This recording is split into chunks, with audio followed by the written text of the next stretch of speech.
आवाज साफ आ रही है। हाँ सर, क्लियर है सर आवाज। आज हम Indian health care system discuss करेंगे, जिसमें हम हॉस्पिटल्स के बारे में डिस्कस करेंगे। ठीक है, कि हमारे इंडिया में हेल्थ केयर सिस्टम कैसा है, किस तरह से हेल्थ को मेंटेन रखने के लिए गवर्नमेंट प्रोग्राम चलाती है, किस टाइप्स के हॉस्पिटल्स हैं, उनका क्लासिफिकेशन। तो जो हॉस्पिटल्स है उसको क्लासिफाइड किया गया है गवर्नमेंट हॉस्पिटल और private hospital. It is based on the ownership. Ownership मतलब मालिकाना हक। यदि कोई व्यक्ति हॉस्पिटल खोलता है तो वो प्राइवेट हॉस्पिटल आएगा, और यदि गवर्नमेंट हॉस्पिटल खोलती है तो वो government hospital. Government central government होती है, स्टेट गवर्नमेंट होती है। ठीक है। सेंट्रल गवर्नमेंट के सिविल हॉस्पिटल्स होते हैं, एम्स हॉस्पिटल होते हैं, मेंटल हॉस्पिटल्स होते हैं, और भी कुछ स्पेशल कैटेगरी के हॉस्पिटल्स होते हैं जो कि सेंट्रल गवर्नमेंट ऑपरेट करती है। ठीक है। जो ल्यूनेटिक पेशेंट्स होते हैं, जिनको साइकोटिक इश्यूज आते हैं, उनके लिए जो मेंटल हॉस्पिटल्स होते हैं वो सेंट्रल गवर्नमेंट ऑपरेट करती है। और जैसे आगरा में है एक मेंटल हॉस्पिटल, एक सीहोर में अभी अंडर कंस्ट्रक्शन है, तो ये हॉस्पिटल्स सेंट्रल गवर्नमेंट के अंतर्गत आते हैं। और हॉस्पिटल को इस बिहाफ पे क्लासिफाइड किया गया है कि स्पेशल हॉस्पिटल हैं, जैसे आर्मी के हॉस्पिटल, एयरफोर्स के हॉस्पिटल, और रेलवे के हॉस्पिटल, डिफेंस में जो जितने भी आते हैं ना, जैसे नेवी हुआ, इनके हॉस्पिटल्स, तो ये सारे स्पेशल हॉस्पिटल्स में आते हैं। यहाँ पर इनके जो एम्प्लॉय रहते हैं, कर्मचारी रहते हैं, यही अपना ट्रीटमेंट करवा सकते हैं। और एक क्लासिफिकेशन है जो कि डिजीज पे बेस्ड है, जैसे TB hospital, leprosy hospital, cancer hospital, और साइकेट्रिक हॉस्पिटल। मतलब ये specially particular category of patient को ही इंटरटेन करते हैं। जैसे टीबी के हॉस्पिटल में ट्यूबरकुलोसिस का ट्रीटमेंट होगा, लेप्रोसी के हॉस्पिटल में जो कुष्ठ नाम का रोग होता है, जो कि स्किन का सुपरफिशियल पार्ट पे होने वाला इन्फेक्शन होता है। कैंसर हॉस्पिटल में कैंसर के पेशेंट्स, और साइकेट्रिक पेशेंट मतलब जिनको स्किज़ोफ्रेनिया और मनोविज्ञान से संबंधित जो डिसऑर्डर्स होते हैं, उनका ट्रीटमेंट होता है। आपका एक हॉस्पिटल होता है ऑर्थोपेडिक हॉस्पिटल, जिसमें हड्डियों के डॉक्टर बैठते हैं, जिनको हम ऑर्थोपेडिक सर्जन भी कहते हैं। ठीक है। ये बोन से रिलेटेड जो प्रॉब्लम्स रहते हैं उनका ट्रीटमेंट करते हैं। नेत्र हॉस्पिटल्स होते हैं, है ना। आई हॉस्पिटल्स, आई केयर हॉस्पिटल्स, ये आंखों से रिलेटेड जो प्रॉब्लम्स होती हैं, जैसे मोतियाबिंद हुआ, है ना, कैटरैक्ट और ग्लूकोमा, तो ये सारे प्रॉब्लम सॉर्ट आउट करते हैं। या आई रिलेटेड कोई सर्जरी हुई। किडनी के हॉस्पिटल्स होते हैं जो कि डेडिकेशन के साथ किडनी के से एसोसिएटेड जो प्रॉब्लम्स रहती हैं उनका ट्रीटमेंट करते हैं। बच्चों के हॉस्पिटल्स होते हैं जिनको हम पीडिया हॉस्पिटल्स कहते हैं। गायनोकोलॉजिकल हॉस्पिटल्स होते हैं जो कि इनफर्टिलिटी का ट्रीटमेंट करते हैं। ठीक है। और फीमेल से रिलेटेड जो रिप्रोडक्टिव सिस्टम से रिलेटेड एसोसिएटेड जो प्रॉब्लम्स होती हैं उनका ट्रीटमेंट करते हैं। मैटरनिटी हॉस्पिटल होते हैं। तो ये हॉस्पिटल की डिफरेंट डिफरेंट कैटेगरी है। एक कैटेगरी बेस्ड है मेडिसिनल सिस्टम पे, जैसे आयुर्वेदिक हॉस्पिटल है, एलोपैथिक है, होम्योपैथिक हॉस्पिटल्स हैं, यूनानी हॉस्पिटल है, और साइको फिजियोथेरेपी के हॉस्पिटल्स हैं, फिजियोथेरेपी, और एक आपका एक्यूप्रेशर थेरेपी, एक्यूपंक्चर थेरेपी। तो ये सबके अलग अलग हॉस्पिटल्स होते हैं। जैसे एलोपैथिक एक मेडिसिनल सिस्टम है, वहाँ पर जो डॉक्टर्स बैठेंगे वो एमबीबीएस होंगे, फार्मासिस्ट भी होंगे तो वो एलोपैथ से फार्मेसी करेंगे।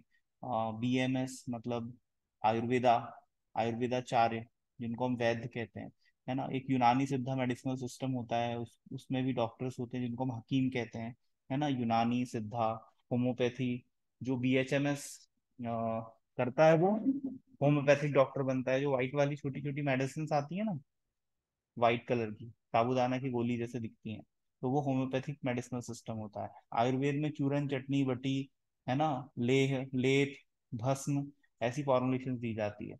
और एलोपैथी में तो आपको पता ही है, tablet, capsule, parentals, syrups, suspension, emulsion, ear drops, eye drops, है ना, इस टाइप की फॉर्मुलेशन चलती है। तो ये है आपके हॉस्पिटल का क्लासिफिकेशन, है ना।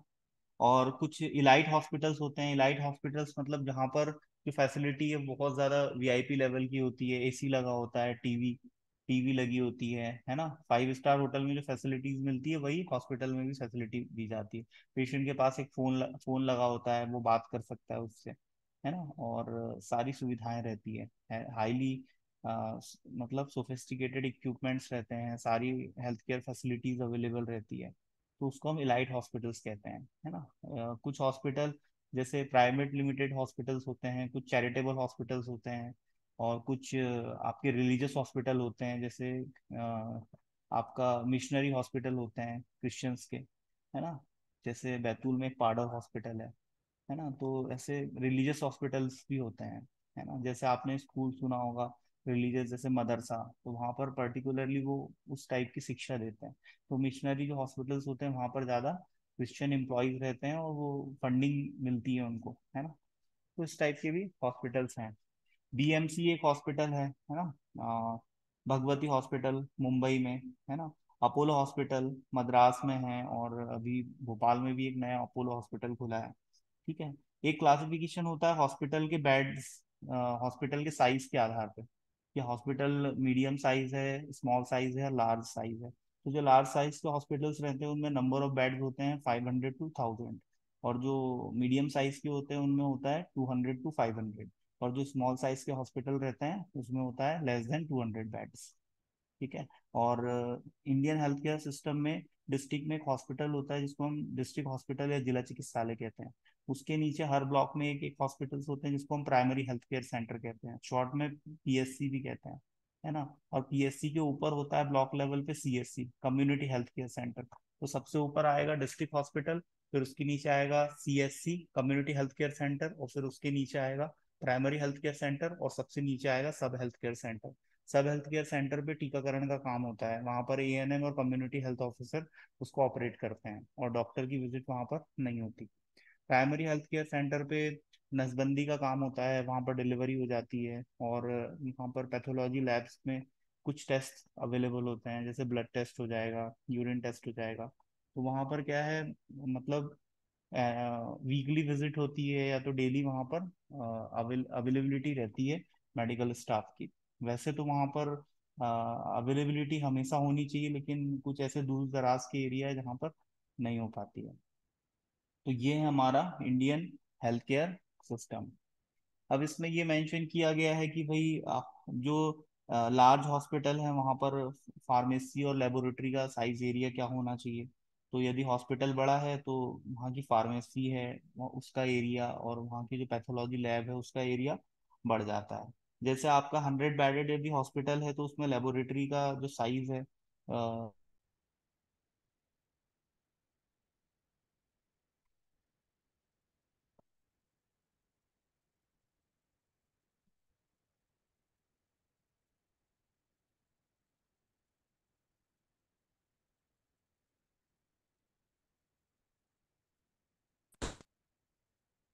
आवाज आ रही है?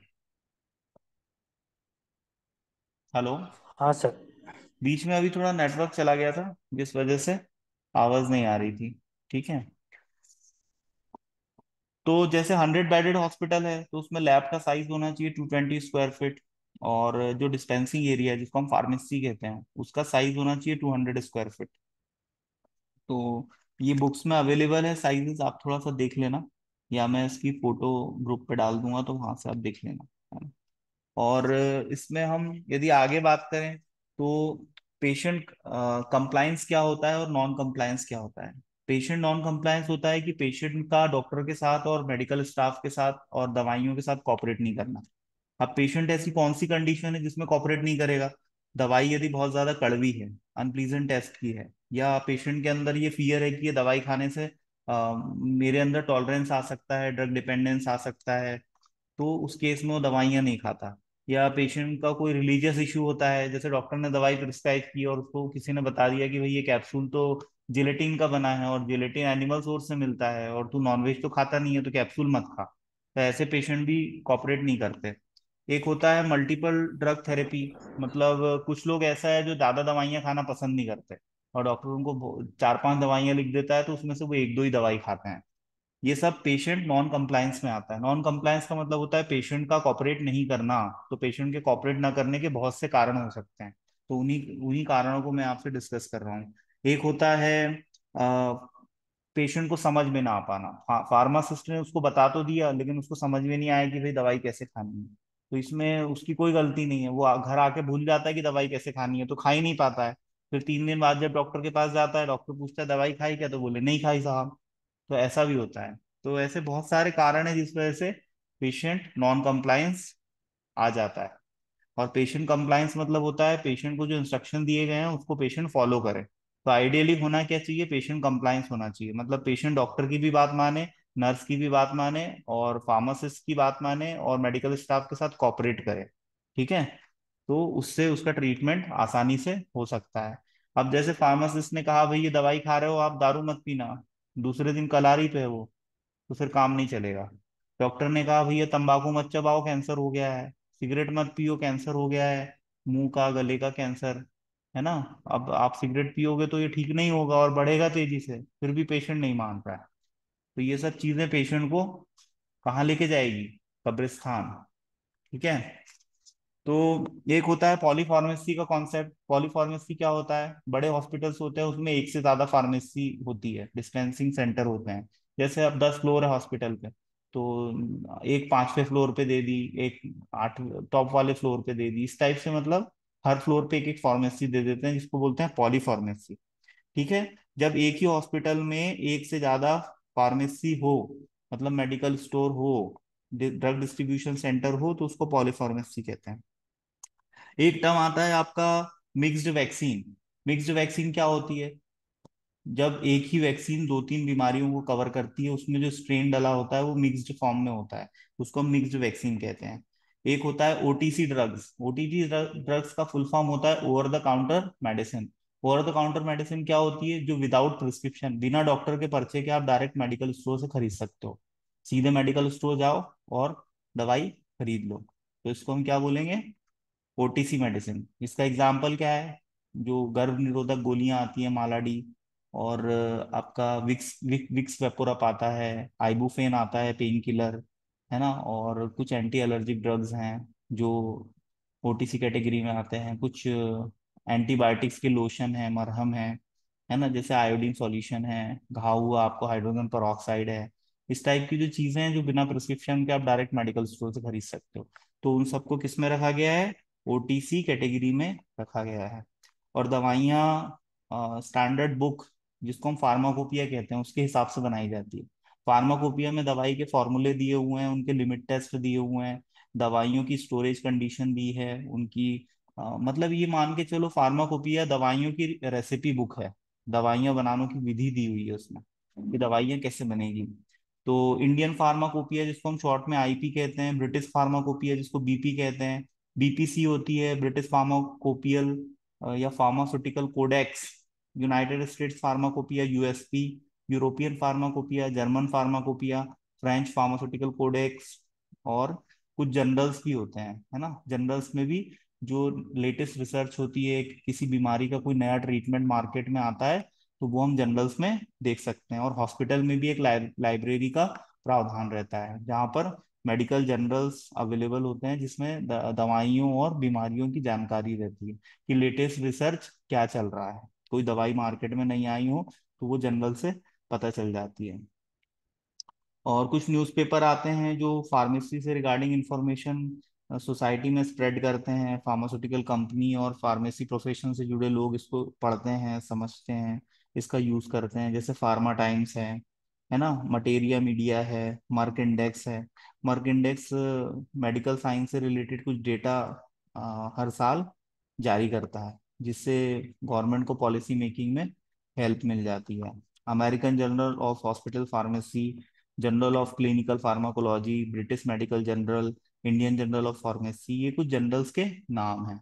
ठीक है, मतलब मैगजीन्स जैसा, जैसे पत्रिका आती है ना उस टाइप से, लेकिन फार्मेसी फील्ड में, मेडिकल फील्ड से रिलेटेड। तो यहाँ तक हमने देखा अभी तक हॉस्पिटल्स के बारे में। ठीक है, हॉस्पिटल में मेडिकल स्टाफ होता है, जिसमें नॉन मेडिकल स्टाफ भी आता है, जिसमें अकाउंटेंट आएगा जो सैलरी बनाता है मेडिकल स्टाफ की, कंप्यूटर ऑपरेटर आएगा, है ना। और इसमें दूसरा आता है जिसमें मेडिकल से एसोसिएटेड प्रोफेशनल्स होते हैं, जैसे डॉक्टर हुआ, नर्स हुआ, फार्मासिस्ट हुआ, और इसमें आपका लैब टेक्नीशियंस हुआ, जिसको हम पैरामेडिकल स्टाफ कहते हैं। ठीक है, तो ये हॉस्पिटल के सारे कर्मचारी होते हैं जो कि मिलजुल के स्वास्थ्य सुविधाओं को इम्प्रूव करते हैं। ठीक है, तो हमने ये हॉस्पिटल का कंपोजिशन देखा, है ना, इंडिया का हेल्थ केयर सिस्टम देखा, है ना, किस टाइप के हॉस्पिटल्स हैं, और हॉस्पिटल का स्ट्रक्चर हमें पता होना चाहिए। हॉस्पिटल में किस टाइप की फैसिलिटीज होती हैं।